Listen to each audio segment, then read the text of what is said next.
All right, everybody, welcome back to the show. We're going to talk about a incredibly unprofessional interview that Krystal and Sagar and Jetty did on Breaking Points with Robert F. Kennedy Jr., who is running in the Democratic primary to challenge Joe Biden to be president of the United States. Now, there was a lot to get into in regards to this interview, and there's a couple things that I want to make clear up front. I'm not covering this because I'm some RFK Jr. stan and I'm supporting his candidacy.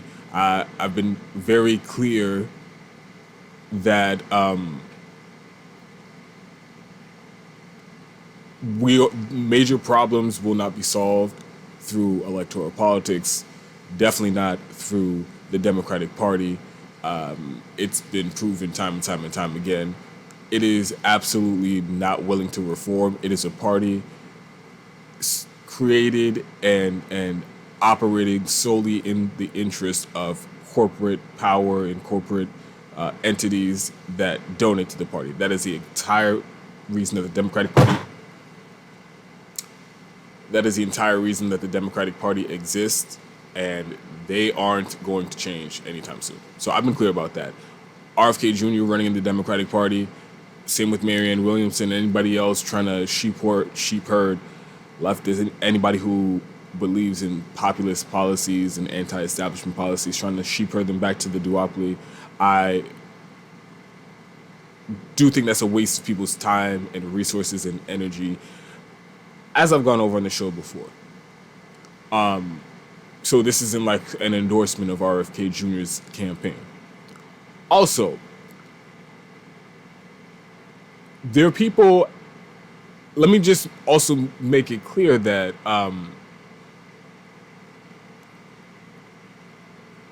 one of the other reasons why I think this is important to talk about is because this specific, the most controversial part of this interview is about a topic, COVID and the vaccines, where any sort of dissenting opinion has been undoubtedly censored in the mainstream media and also by big tech and government on social media. So independent media sources have been shadow banned, their content's been deleted, channels erased, because they don't repeat the official government propaganda on this specific topic. And there's also been a divide in what's called independent media or left media, new media, where there's some people who just sound exactly like corporate media, mainstream media, unapologetically repeating the same line for line propaganda that Pfizer, Moderna, and Big Pharma is putting out about their most profitable drug in history, uncritically. And then there's also people like myself, Jimmy Dore, RBN, Whitney Webb, Franco from Frank Analysis, The Convo Couch, Duo Dissidents, The Last American Vagabond, a whole bunch of people who have been critical of the COVID narrative for years at this point and have been pushing back against the official propaganda. So the people who've been wrong every step of the way about COVID have managed to avoid having to confront any alternative perspectives by just completely removing anybody who disagrees with them from the discussion. They won't have them on their shows. They won't, like I said, they want them banned and removed from the internet. So it's very easy to be wrong and strong when you don't have anybody pushing back. So this is one of those instances where there was sort of a clash there. And the host of the show, what's supposed to be allegedly an independent media show, did exactly what every other corporate media host would do in this scenario. do a baseless smear of somebody who disagrees with them and not give them the chance to respond. That's what Krystal Ball did in this interview, and it got a lot of pushback, even from her own audience. I mean, the comment section on this video, it's like literally, it's hard to find a positive comment in their own comment section. That's how bad of and unprofessional of a performance this was. So I'm going to get into that, and you guys have probably seen a lot of the video already. Probably some of you've seen the entire part of the interview that I'm going to talk about. So I'm going to jump around. This first clip that I'm going to show you, and I'm going to show you separate clips that I thought were most interesting and that nobody else is really given the perspective that I have yet. So I'm going to start with a clip all the way from the end. But first, and it's about to be maybe a 3-minute clip. But first, you already know what the deal is.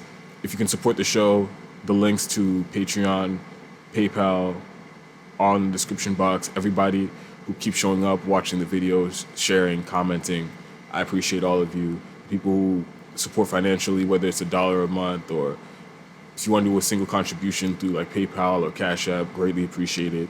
My monthly subscribers on Patreon also help a lot too. So if you can support the show in any of those ways, the links are in the description box.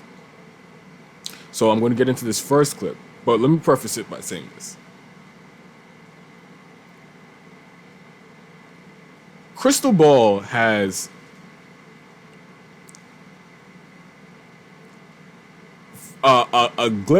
she has two glaring conflicts of interest here.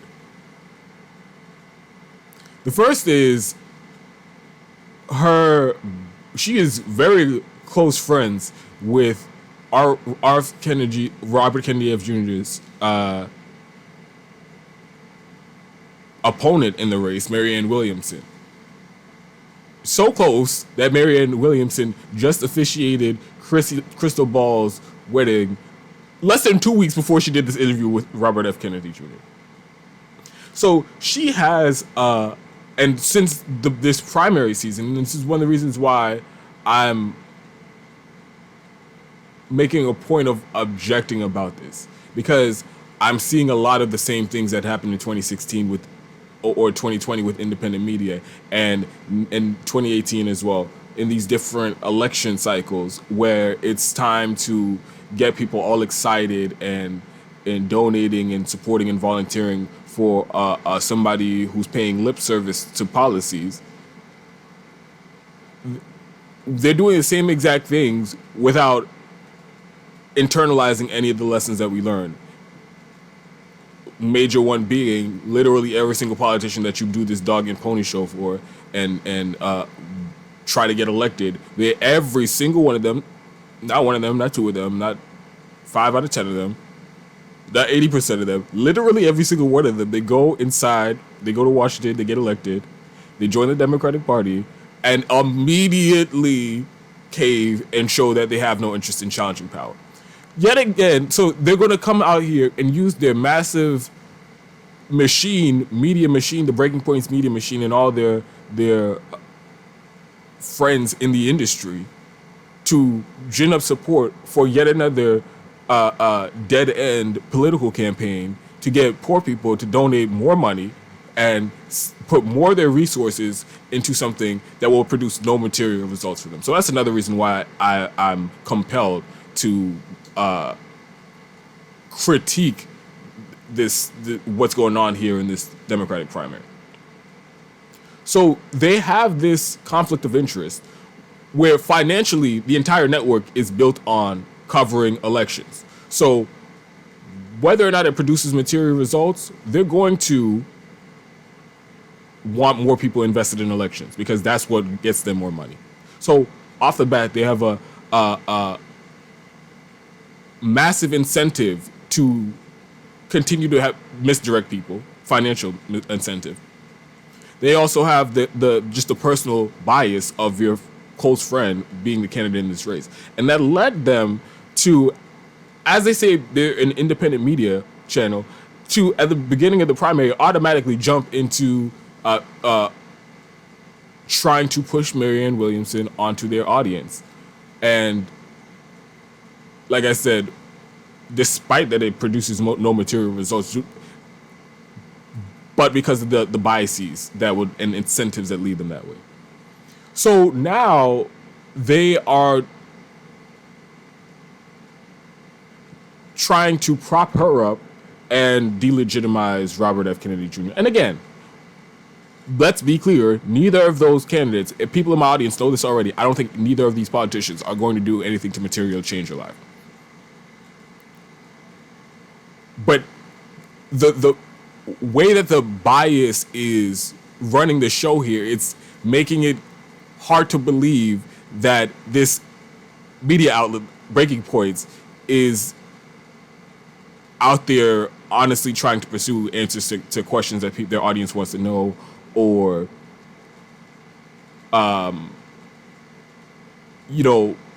doing anything to produce material results.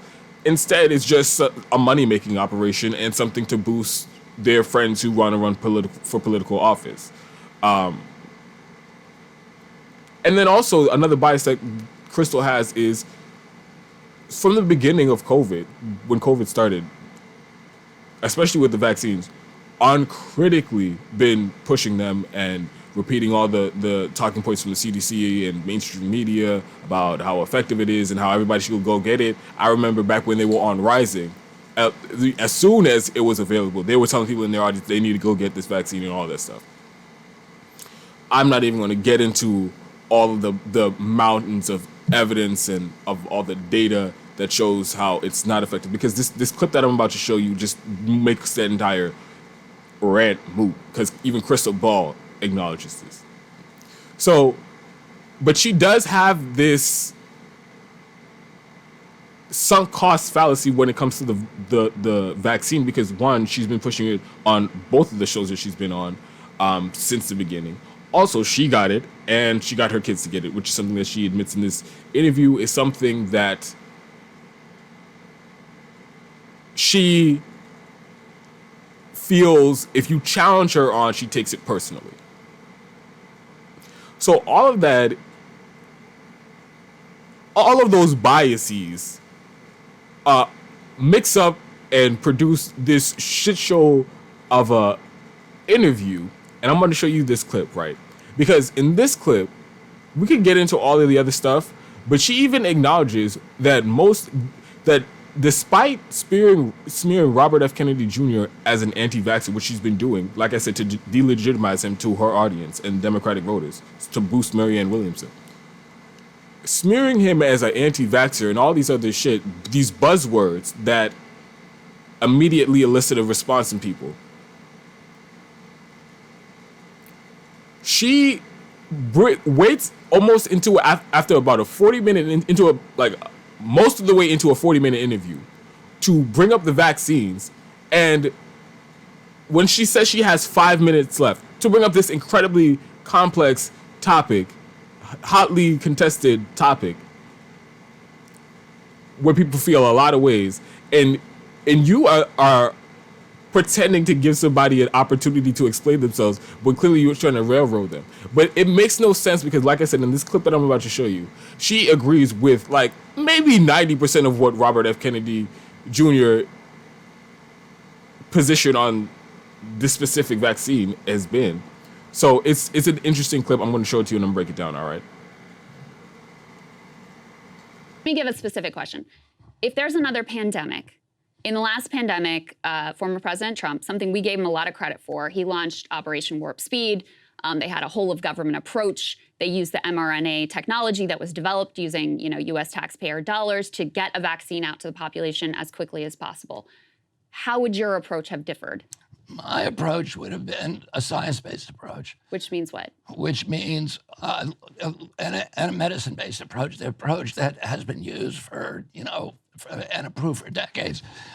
You look first at therapeutics that are off the shelf and you look at the efficacy of those. I mean, what I would have done if I was in power then, I would have created an information grid, because now we have this internet that is supposed to benefit us and has become instead an instrument for, totalitarian control. But let's use it for something good. Let's link all 15 million doctors, frontline physicians all over the world, and find out what they're doing to treat this new respiratory virus, and find out what they're saying is working and not working, and then test that with science, and then turn it instantaneously into protocols and recommendations for other scientists. So would a vaccine development be part of that or no? Well, I don't think the vaccine worked. I think, if you think it worked, then try to explain to me the countries that were unvaccinated did much better than our. Many of those countries, because there are a lot of different factors in various countries. So a lot of those countries, as you pointed out before, why do we have the highest death rate count in the world by far? I think there are a lot of factors that may go into that. One of them is the fact that we are disproportionately obese as a society. We have the negative health outcomes that you've been talking about. We don't go outside as much as countries, say in Africa. I mean, there are a lot of different factors that may play into that. But I will say, did the vaccines work in the way they were initially promised to prevent spread? No, I don't think so, especially once you got to later variants. But we have a lot of data that shows that in terms of reducing severe hospitalization and death, the vaccines were really important. And maybe there was a cost-benefit analysis. I want to see that data. I know that's what the industry says. There is lots of data, and not just from here, from around the world, that shows the vaccine doses, and not just our vaccines, but ones that were created all around the world, reduce severe hospitalization and death. So in that way, yes, I do very much believe that they work. And let me tell you something.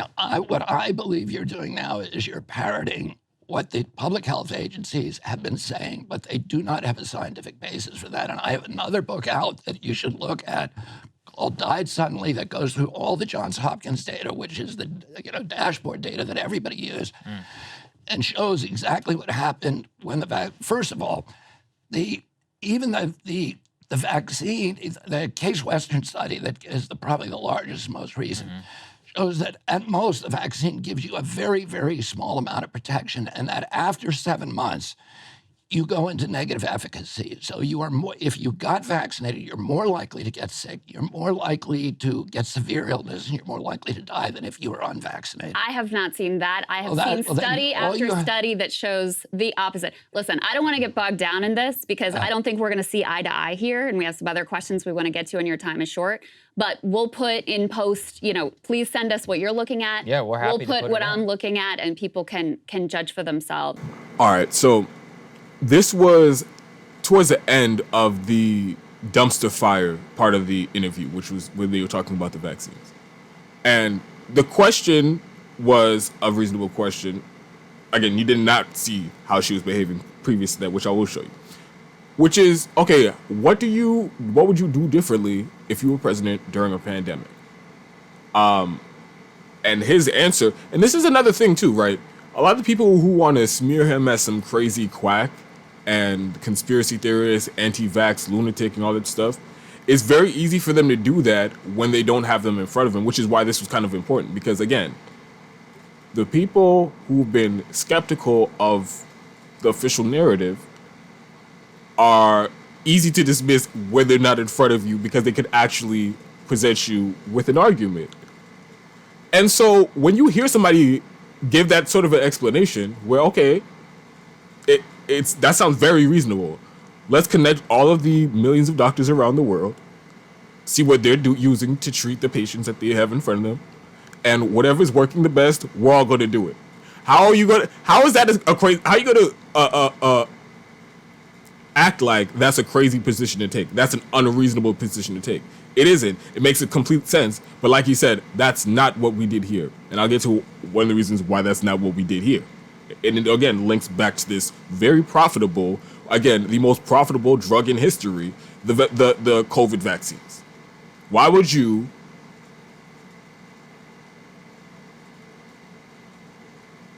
do all this research into finding off-brand ways to treat a virus when you can have the cash cow of creating this jab, works or not, and you're gonna get a bunch of money off of it.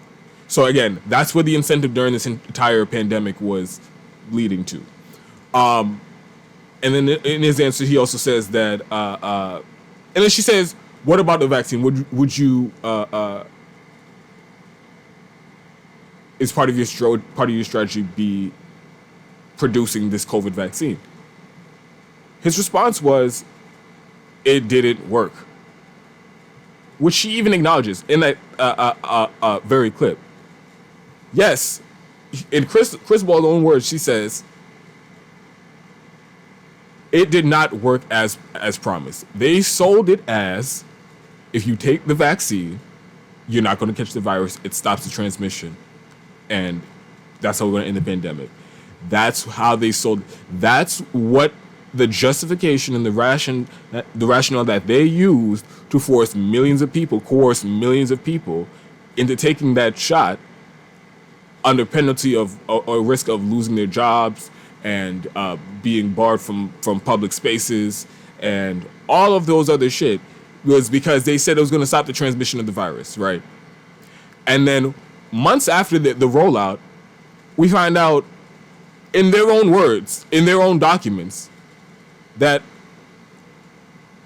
they never even tested the transmission. So let's make sure we're all on the same page here. She wants to paint the position that Robert F. Kennedy Jr. has as absurd and outlandish.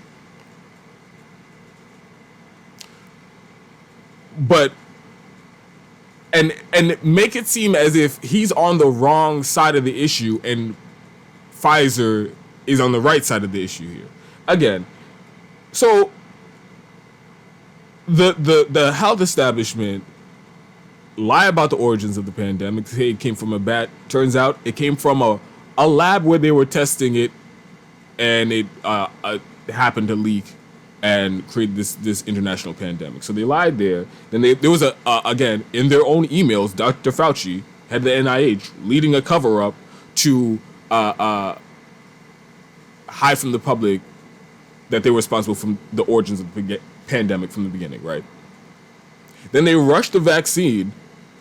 They, in their own words, never tested to see if it stopped the transmission. Yet that's what they were using to say, hey, everybody in the public needs to get this because it's going to stop the transmission. So again, they defrauded the public to sell them this rushed vaccine.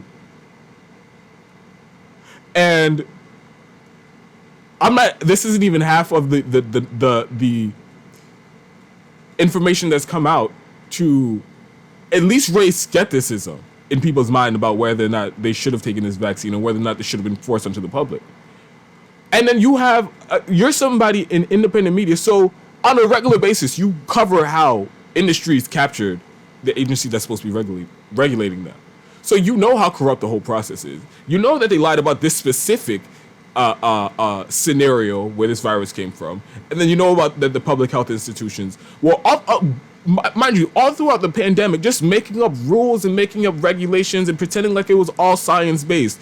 And then we see emails from the fucking CEO of Delta where they were talking to the CDC director saying, hey, look, this shit is costing us money, so how about you changed it so instead of saying everybody needs to be 6 feet apart, let's say it's 3 feet apart. And then the CDC director goes ahead and changes it and pretends like they were making that recommendation based on science. So this entire thing, none of the way that the government was operating has been based on science, but instead corporate profit. Knowing all of that, and then you know that, again, they defrauded the public when they said it was going to do one thing and they didn't even test to see if it did that. And you're still going to come out here and berate people who are skeptical of taking that vaccine. To what ends? To what end? Do you come out to be a de facto spokesperson and lawyer and fucking head litigator for Pfizer, and you're going to come out here and die on the hill that this vaccine worked, you're an anti-vaxxer, and even though all of the information says otherwise, I'm going to stick with that it was a right decision for people to get vaccinated and people to be forced to be vaccinated. Okay.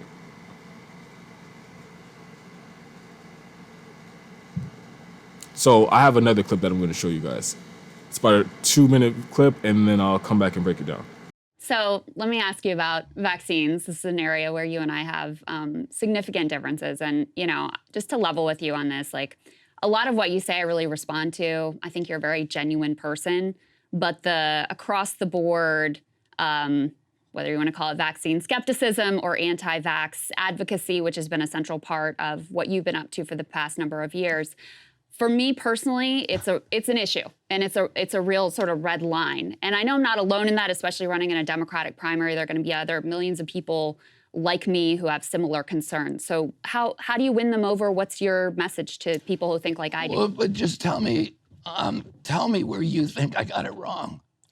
Well, I think you get it wrong when you draw a correlation between the rise of things like autism and the introduction of vaccines when there isn't hard scientific evidence tying those things together. How do you know? Let me ask you this. How do you know there's not a hard scientific evidence? Well, because the one major study that purported to show that was retracted, and the scientist who conducted it was, Now, what you're doing now, basically Krystal, fraudulently created. Listen, I don't. No. Hold on. You're But raising this I don't issue. want to get. I don't want to get in a debate with you about this because you've spent your life pulling out this, studying that. I will tell you. Let me just tell you. Hundreds and hundreds and hundreds. Let me just of tell studies. you. I'm not. I've listened to hours of interviews with you with an open mind, and I'm not persuaded. Now, maybe I'm wrong. That's possible. I'll hold it out there. People can watch. I thought Megyn Kelly did a phenomenal interview with you that went through all these claims piece by piece by piece. I really encourage people to watch that whole exchange because we won't be able to do it justice here in the 5 minutes we have left. But there are going to be people like me who aren't persuaded and who see this as an issue. And the fact that it's been such a central part of your advocacy means I can't just sort of put it to the side and say, I'll just ignore, this piece that's been really important to you in your life. So you're running in a Democratic primary. You have a lot of people who feel even more strongly than me who think that, Dr. Fauci is a hero and all of these things. How are you going to persuade them? How are you going to reach them? And what is your message to them? Well, first of all, I'm not leading with, my opinions about vaccines. But what I say to people is show me where I got it wrong. Show me where I got my science wrong. I've written books about this. I wrote a book about a link between thimerosal and autism that has, I think, 450 distilled scientific studies that confirm and validate that hypothesis, and 1,400 references. And if I got something wrong, show me where it is. But I think people... So, all right, so that clip was from the beginning of the discussion about vaccines. And like I said earlier in the clip, she's made it so that, and she even said it in this interview, that, quote, her red line is that he's an anti-vaxxer. And then she prefaces that part of the discussion with that and says, I don't want to debate this. Wait a minute. Every time you talk about Robert F. Kennedy Jr., even if you are forced to say something slightly positive, she has to preface it with, he's an anti-vaxxer, and I don't agree with him. Yet now you have him on your show for 50 minutes, and in the last 5 minutes, you're going to bring this loaded topic up and say and again, throw in all your bias of and the way you describe him as if it's fact, and then expect him to not rebut that. It's ridiculous. And then he gets into what he should have. He asked, exactly what did I get wrong? Because it's very easy to say, oh, you're wrong about this. You're wrong about this. All these people are saying you're wrong about this, but nobody can point to a specific instance where he can either say, let me explain further the information that I draw this conclusion, or he can concede and say, hey, maybe you're right. You don't have a specific example, and you're coming to somebody who spent his entire career as a lawyer on behalf of people who've been wronged by corporations, and pharmaceutical corporations to be specific. wrote books on it and all these things that he's going to get into. You would think if you're going to like try to summarize this man's work into such what's now a derogatory term, basically a slur in especially a Democratic primary, and you don't have a single piece of evidence to back it up. And in fact, the one piece of evidence that she did bring up was something about a study from a guy who has been something, and that study was discredited. As if Robert F. Kennedy Jr., his entire ideology about corporate capture in the pharmaceutical industry was based off of that one study. And then she brought it up to him and he was supposed to be like, oh, fuck. Damn, I didn't even know that. I wrote like 6 books about that one study. I've been out here giving speeches about that one study and I didn't even know it was discredited. Is that really how you thought that was going to go? No. He has hundreds of cited sources, worked with hundreds of scientists and doctors and experts in the field, people in the highest levels of the profession, also saying the same things that he said. So again, it's so sleazy to try to narrow this down to a 5-minute discussion when you know that there's this much nuance in there. And then another thing I want to make, which is a slight side point. Isn't it funny how all the people who say fuck Tucker Carlson, we can't listen to anything he says about Ukraine, we can't listen to anything he says about the military-industrial complex, we can't listen to anything he says about COVID, we can't listen to anything he says about the January 6th, we can't listen to anything he said about the duopoly corporate capturing this country and the war profiteers who are risking nuclear war in Ukraine for profit. We can't agree with Tucker Carlson on any of those points because he's a terrible Fox News host who said racist things. And yes, Tucker Carlson has definitely said racist things. And he has racist beliefs about immigrants and all those things. Yes, he has. So because of that, we have to actively shit on and shun the number one news host who's actually saying exactly what we're saying on any number of important issues because of those things, right? But isn't it funny? Now we're supposed to listen to ex-Fox host Megyn Kelly and her interpretation of Robert F. Kennedy Jr. And we're supposed to take it as gospel because she cites that as something that everybody needs to go watch to actually get an informed opinion on Robert F. Kennedy Jr. because she doesn't want to have that discussion on her show. Everybody needs to go watch Megyn Kelly and see what Megyn Kelly said. But wait a minute. So now it's fine to cite Fox hosts where they want to shit on somebody who disagrees with you on COVID. When it comes to nuclear war and all those other major issues, oh no, we can't work with them. We can't accept that they're giving our exact message to an audience of millions of people who would have never heard it because of X, Y, and Z things that he said on Fox. I thought that was actually very hilarious. Have shown you where things are wrong, but you don't want to hear it. Is because I've seen, numerous fact checks. Dr. Vinay Prasad, who we, really respect on the COVID vaccine. He went through your interview with All In. He did a fact check. I mean, it's not. And I did a fact check of Vinay, and you should read that. I will take a look at it. But I don't think that it's fair to say nobody has ever pointed out anything that's been wrong. Well, here's what people complain about what I say. And again, I'm not leading on this issue, so people can either take it or leave it. But if you want to, what you just said about me, that I'm sort of hard-headed and stubborn and just won't give in, you're wrong about that. If somebody shows me where I'm wrong, I'm going to correct it.